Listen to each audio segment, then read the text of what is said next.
Hi, Get UNSTUCK Nation. Today, I would like to introduce my mentors, Mike Young, to you guys. So you might be curious who is Mike Young. Mike Young, aka the Makeover Master, and he is the founder and president of the Association of Mental Health and Wellbeing for Entrepreneurs. We will get to that a little bit shortly. And you know what? He have been teaching me about the foundation of the business and also building the business as a part of my lifestyle that I always keep that into the motto of how I work, how I live, and also how my whole team really live like that. And it's become Get Unstuck Method. So kudos to this guy. Thank you so much for being on and joining the Get Unstuck video today. Mutita, thanks for having me on. It's a pleasure to be here. Yeah, I mean, I have never really have like a interview you before, right? I've asked you a lot of questions, but now you get to flip the script. Yeah, that's kind of cool. Okay, so before we get to the sweet part, but like how you become an entrepreneur, Mike? I know this could be a long story, but for the person that like never known before. Yeah, I spent the first 23 years of my life thinking I was going to play professional baseball in the United States. And, that didn't work out. I ended up tearing a ligament in my elbow in college and just never made it to the pros. I found myself in the mortgage industry after college and ended up growing a company from scratch to 250 plus employees and 10 offices, this kind of monster of a thing that I was getting 400 emails a day and spending 16 to 18 hours a day in the office. And it just wasn't healthy. It wasn't sustainable. Thankfully, the 2008 financial meltdown and housing crash in the US helped speed things up. So that was actually my catalyst for getting into the entrepreneurial journey solo. And I basically lost everything I had from a period in March of 2008 to July of 2008, and was sitting around an office wondering what the hell I was going to do next. And then that was kind of the start of my entrepreneurial journey. What were the starting point of that time that, okay, you have to start something from the foundation? Yeah, I mean, I think I was like a lot of entrepreneurs. As you start out, I had the vision, like the macro vision of it all. I knew I wanted to work from anywhere, anytime, work with people I liked, on projects that I enjoyed, and get paid to do it. I didn't know how I was going to do that. I didn't know what the product was going to be. So I did what I think a lot of entrepreneurs do, is I started Googling, I started reading books, I started taking online courses. And when I look back, I think I was in a phase of trying to rediscover myself, discover who I was again, because I built my identity up around a big mortgage company owner, with lots of stuff and big house and fancy cars and all that stuff. And all of that had gotten taken away from me.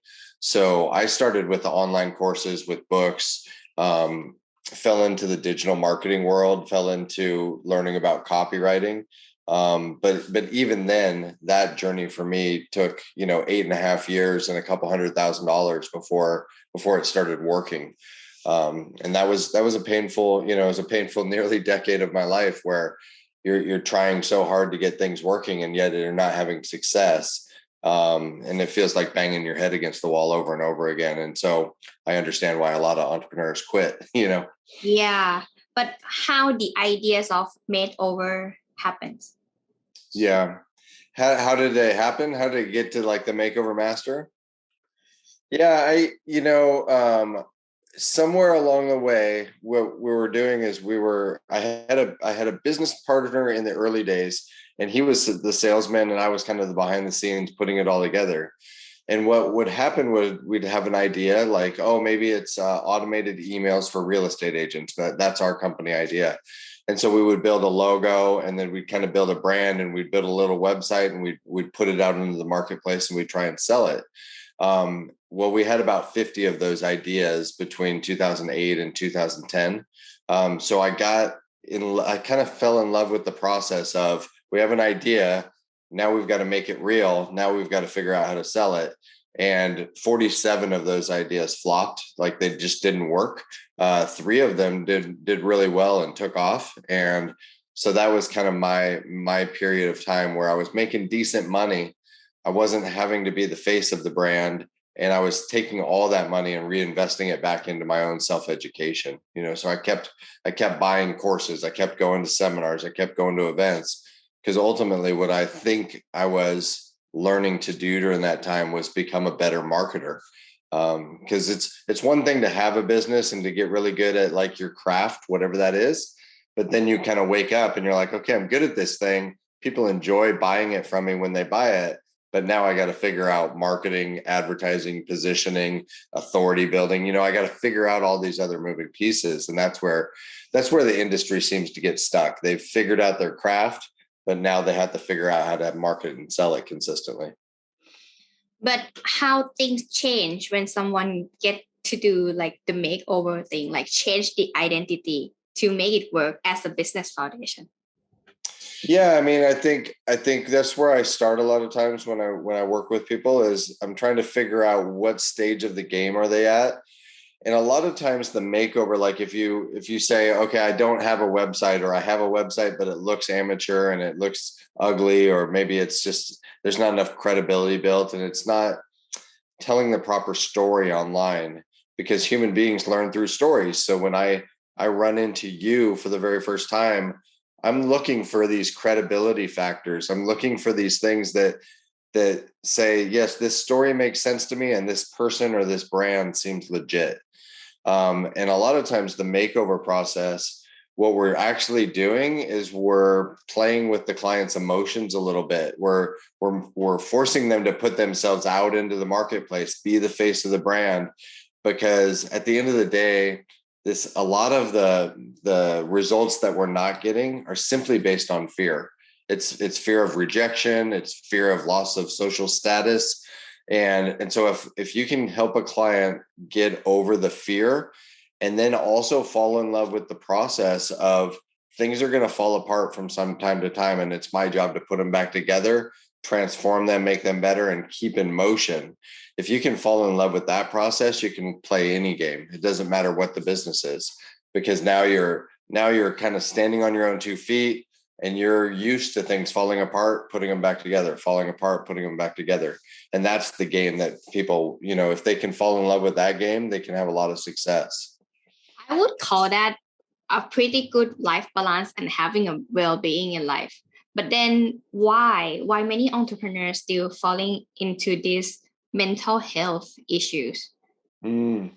Yeah, I mean, I think a lot of mental health issues when it comes to anxieties, we're kind of wired up that way from birth. We have a lot of anxiety around death because we don't want to die. We're an organism. We want to survive. We also have a lot of anxiety around social judgment, because one way to continue to survive, even after we move on, is to have a legacy, to have children. And so we're fearful of social judgment because that could impact our chances to reproduce. And so those are the 2 big anxieties that people deal with. But then you pile on to that. Like in my case, I got married, I had kids, then I decided to start my own business, then I decided to start 50 businesses. And so that complexity starts to pile in. So it's no longer just worried about dying, just worried about social judgment. Now I'm worried about paying the team. Am I keeping the lights on? Where's my next sale and my next lead coming from? And so the more that you pile these anxieties on, I kind of view it like our brain has a retractable roof at the top. And at times you allow many, many thoughts to come into your brain. But if you do that consistently, at some point you'll get overwhelmed. It's like a computer, you overload the RAM and eventually it stops working. And so the thing I've gotten better at is recognizing that there are always going to be unknown obstacles. There's always going to be anxieties that I kind of self-create by allowing too much to come in at once. And my job when that happens is to recognize it and take a break. And so when you do feel anxious, when you do have a lot coming at you, the solution is almost always the basics. It's, am I breathing properly? Am I getting proper sleep? Am I taking enough breaks? Am I putting enough water, and am I exercising? Because that will help your brain just fire more consistently, and it'll help you reduce that anxiety if you're just doing the basics a lot of times. And so I think that's where I've gotten good today, is just that recognition of, I need to take a break here. I need to eat something. I need to eat a sandwich. I haven't eaten 12 hours and I'm starting to get depressed and have all this social anxiety. Well, sometimes it just is looking back at those basics. Am I breathing? Am I sleeping? Am I eating properly? Those are basic needs in our life, right? Like something that you have to have a self-awareness with it. Like keep in mind that you are surviving right now. I mean, you are still living, and just do whatever you have to do and just take it bit by bit and stay with what in front of you right now. So yeah, I mean, I think that's the solution for sure, is like to recognize, hey, everything's okay. I'm still alive. I'm still breathing.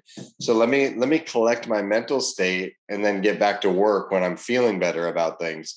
Sometimes that takes an hour. Sometimes it takes a 5-minute break. Sometimes it takes a couple of days that you just need to rest, because your body's getting overloaded. Your sensory data and the things you're allowing in are overloading the system. But what we used to like having a conversation a lot between me and you is that is the personal part. But then what about the business? What are the basic of the business that actually require for the business to run by itself?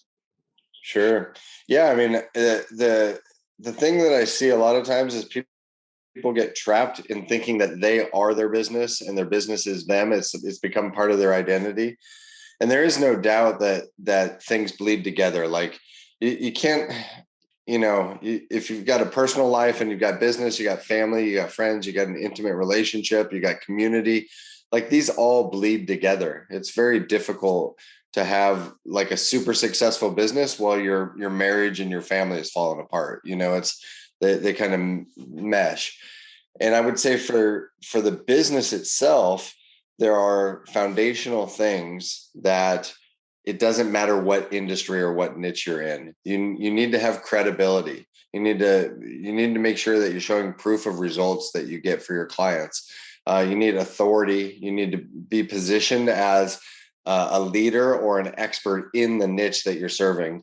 You need to have good copy and offers. You need to have a good process for bringing new clients into your funnel. You don't need 550 steps to convert a client, but sometimes you need more than 2. And then really it's the ability to get leads into the business consistently and close them.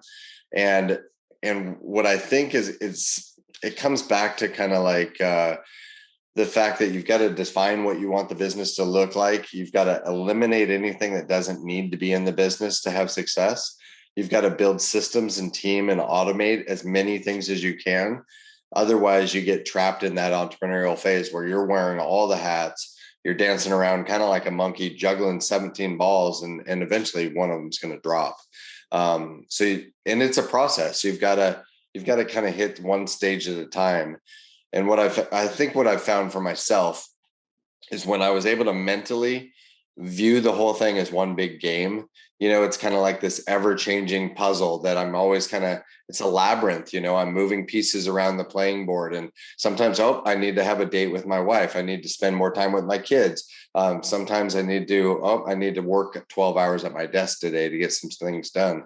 And so it's like this big game where I'm always moving the pieces around. And that helped my anxiety go down, because instead of like life or death, my business is my identity. It was just one big game that I was playing, trying to do my best every day.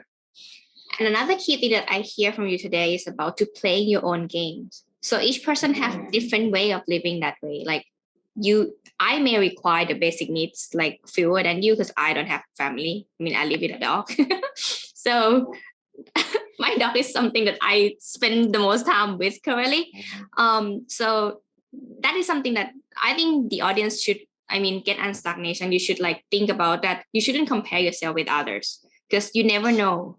You never know. This episode is sponsored by Mutita Clothing. like what I'm wearing right here. So if you are a petty sized lady who are looking for high quality apparels as well as a neat cutting and premium pattern, check it out at mutitaclothing.com so that you can be simply elegant by no time. Let's get back to the episode. Yeah, I mean, and it's hard because biologically we're hardwired to compare ourselves with others all the time. That's how we get feedback to know if we're doing the right things in society. Our amygdala is just that's essentially what it's doing. It's tracking status with other human beings constantly. And so if we can understand that, you start to realize, if you play this out, that there are 7.8 billion humans doing that same thing all the time. And then you can realize this is so complex, there's no controlling everything. So what I have to do is get back to the very local level. What's the story I'm telling myself? What am I working towards? Why does it matter to me? And if you can answer those questions, you can stop worrying what other people think. I know my job today is, in whatever way possible, is to eliminate unnecessary suffering for entrepreneurs. Well, that could be a training. That could be a podcast like we're doing now, or it could be today I need to take a break and take care of myself because I'm not showing up properly to the community. I'm not showing up properly to my audience. And so everything is a game with kind of a master meaning and purpose and mission behind it. And that makes it easy for me to stay on course. It makes it easy because I know my starting place, but I also know my destination. And I'm able to kind of say, I'm getting too far off track here. But I think what a lot of entrepreneurs do is, when they get off track, then they spend additional time beating themselves up over their failures. They're like, oh, I got off track. Now I'm going to spend 2 weeks beating myself up over it, complaining about it. And the reality is that it's already happened. It's how quickly can you get back into the game you've decided to play? Yeah. I mean, who knows that I suddenly gonna have like my team member got like COVID, or like their family members got COVID, and just in continuously, like pretty much 2 or 3 people around, like next to each other, and I have to solve that, right? And I have to have the backup plan, because like if not, how can things run? I cannot do that job. I mean, I hire them because they are the expert, and I just know how, but I can. So yeah, I mean, and I think it's such a stressful time for all of us, really, because the world is shifting in some way. I don't think any of us really know what's going on or how this is all going to play out. It's giving all of us a little bit of anxiety, and nobody woke up and told me that 2020 was going to be such a shit show. It's like I woke up, I got booted off Facebook because somebody hacked my account and was trying to get charity donations. I had a team member that got COVID. There was lockdowns in India and in Serbia. There was a volcano that went off in the Philippines next to my virtual assistant's house. So there's all these things. And the only way, I mean, if you tell that story back to back, it almost sounds like you're making it up. But those were all just moments where I had to say, okay, this is popping up in the game. How am I going to deal with this? Am I going to freak out and start crying and go in the corner and do nothing? What good is that going to do me? So it was always like a battle to say, okay, I'm going to communicate with my clients and let them know it's going to take a little bit longer for this website or whatever it was, because I'm sorry, but my graphic design team's locked down with COVID lockdowns, and so is my developer.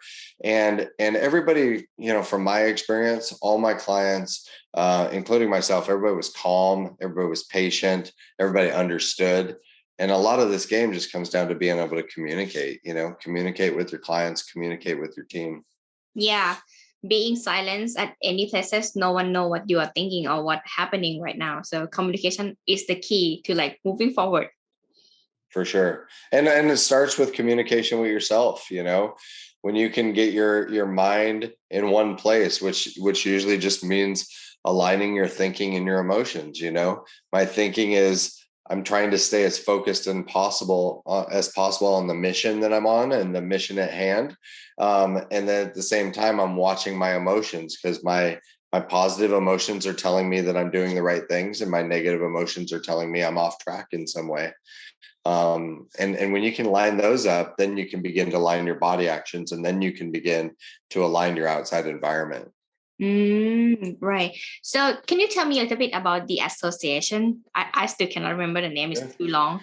Association of Mental Health and Wellbeing for I struggle with the website. The website is amhwbe.org, but it's the Association for Mental Health and Wellbeing for Entrepreneurs. I've had over the last 15 years, I've had 4 very distinct moments where I felt like it was too tough to keep going, and the world had collapsed in on me. You want to escape. You need some help. You need some guidance. You need somebody to talk to, because this game of entrepreneurship can feel isolating and lonely, and you can feel powerless at times if you get stuck. And it was the last time that I feel like I kind of mentally crashed like that. I woke up and I was just asking myself, who's helping entrepreneurs with the mental side of things, because it's a very difficult game that we're playing, and just shocked. I couldn't really find any good resources. I couldn't find anybody doing anything about it. And so I just woke up one day and said, I'm going to take this on and figure it out. And right now we've got a board of directors. We're looking for a CEO to help us make some decisions. We're working on a 24/7, 365-day entrepreneurial support hotline. But these are complex things that are taking some time to develop. So I started it, I believe, in August. And now that it's kind of rolled out, a year later, we're starting to kind of finally start to make some decisions on how are we going to best show up to support entrepreneurs, especially in those times when they crash. And so there's a lot of unanswered questions. I'm not sure how it'll all develop from here, but we're just taking 1 week at a time, 1 day at a time, and making progress. Wow, that's gonna be huge. It's a big undertaking, especially with mental health, because there's a fine line between somebody needs to talk and somebody's suicidal right now. And we want to basically partner with people, so that when they need a real expert in certain areas, that we're able to refer them, because entrepreneurs, it's great to talk to another entrepreneur. It's great to blow off some steam. It's great to kind of move past your problems, but there are definitely mental health issues that need to be dealt with by a professional. Yeah, I agree. Many times that the clients come in and it's just like they are not confident enough to move forward. Actually, they have everything that it would take them to make that happen, but they fear, right? They fear something, and it causes them anxiety to like move forward with that feeling. Yeah. That's pretty much the game. You can actually make people believe in somebody else's product and service sometimes before they'll believe in their own. It's just like a belief in themselves. It's a confidence thing. I try and help people speed up the realization that they're going to die, because that seems to help kind of snap people like, oh, I don't get to just live forever and dilly-dally around. And how do you want to end up on your deathbed? Do you want to just regret all these things you never tried, or do you want to actually do something about it? I find that helps, is just recognizing you're going to die. You're going to die sooner than you think. And you've got one life. When's the time to stand up and do something about these skills and these knowledge and these talents you have? When do you want to impact other people and share that with the world? Yeah. Everyone who's still listening to here, I hope that stick to your mind today, and think that what you can do right now that you won't feel any regret anymore. What would that be? Just one thing, small thing that you can just do it now. So I think that's a huge point. This one small thing, it's like we have 2 types of reward systems hardwired into our brain. We have consummatory rewards and incentive rewards. Well, if we can see progress towards something that we value, a goal, it doesn't matter if it's going to get a cheeseburger or a glass of water or anything else. If we see progress towards something that we say we want, it kicks off dopamine in our brains. It makes us feel better. We have, it's actually analgesic. Our body starts to feel better. Our, pains and aches start to go away. And so that's what you need to do, is to decide one small thing in an area of your life that you want to make progress on, and then start to recognize that progress and reward yourself for that progress. And it could be just, I don't need to do 5,000 sit-ups today. It could just be, I need to do 1 today, and I need to do 2 tomorrow, and I need to do 3 the next day. And eventually you'll get there, whatever that goal may be. Can we trick our brain with the reward? I test that with my dog to compare between the food trick and just a cube of ice. Yeah, you can definitely use like Pavlov's dog tricks, It's like but I mean, we're not that much different than dogs in some ways, they can read people's emotions. They don't necessarily know what's going on in your brain, but they can read it. They have a sixth sense. They have high anxiety. If you scare a dog or set a firecracker off, they freeze just like we do. And we can be trained exactly like that. Humans can be trained through reward systems, through, you could click a bell, you could eat a treat, you could have a beer. It doesn't matter what it is, but you can definitely train other human beings to recognize their rewards and get their doggy biscuit at the end of a good day. Yeah, no, I mean, like, to motivate myself to drink 1 glass of water is, of course, harder than motivate myself to get like a coffee instead, like a good one, right? So I just test that with my dog to compare between the treat and just an ice cube, and pretty much the response are the same. So I use that to trick myself not to get like overweight or something. Yeah, that's kind of fun. Yeah, if you eat too many cupcakes, eventually, yeah, it's gonna add up.